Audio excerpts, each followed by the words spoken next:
ऐका ना एकदम उंच. तुम्ही विचार करत असाल हा प्रसन्न काय वेळा झाला का काय, स्टुडिओ मधनं काय पतंग उडवतोय. ऍक्च्युली मी नाटकच करतोय पतंग उडवण्याचं, पण पतंग उडवण्याची तयारी मात्र तुम्ही जोरदार करत असणार आहे मला माहितीये. म्हणूनच ना एक मेसेज तुम्हाला सांगायचा आहे. ऍक्च्युली तो मेसेज फक्त मी देत नाहीये, तर भरपूर सारे लोक देतात आणि प्रवीण धायतडक म्हणून आहेत ते सुद्धा देतात. चायनीज मांजा ह्या संक्रांतीला आपण वापरणार नाहीये. शासनानं तर बॅन केलेलाच आहे, पण तरी सुद्धा कुठून आपण तो मिळवण्याचा प्रयत्न करतो. तो प्रयत्न आपल्याला करायचा नाहीये. प्रवीण धायतडक सर माझ्यावर आहेत. नमस्कार सर. या. नमस्कार प्रसन्न सर.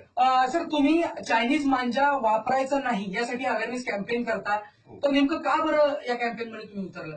प्रसन्न, माझ्याबाबत एक घटना घडली होती. पुण्यामध्ये 2 वर्षापूर्वी मी नोकरी करत असताना मी घरी निघलो होतो. संध्याकाळची वेळ होती 6:30ची आणि मी गाडीवर असताना मी हेल्मेट घातलेलं होतं. तर चायनीज मांजा लागलेला पतंग तो तुटून आला आणि माझ्या हेल्मेटला लागून तो माझ्या गळ्याभोवती गुंडाळला गेला आणि माझ्या गळ्यावर 12 टाके पडले आणि मला त्वरित दवाखान्यात मला हॉस्पिटलाइज करण्यात आलं.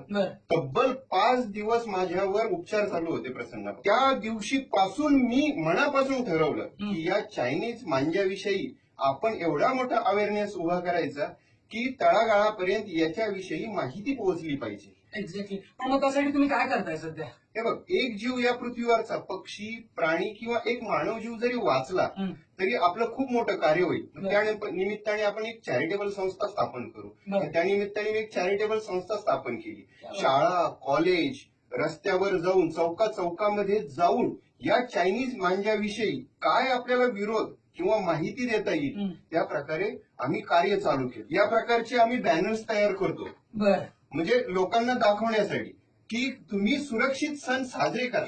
दिवाळीमध्ये बघशील फटाक्यांना आपण लहान मुलांना कसं केअरफुल, तसंच पतंगाच्या वेळेस पण चायनीज माझ्या मुलांना वापरू देऊ नका.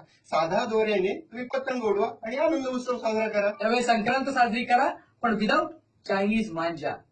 प्रसन्न आहे. रेडिओ सोनाली 1.1 रग रग मेथॉडिसिटी. Radio City.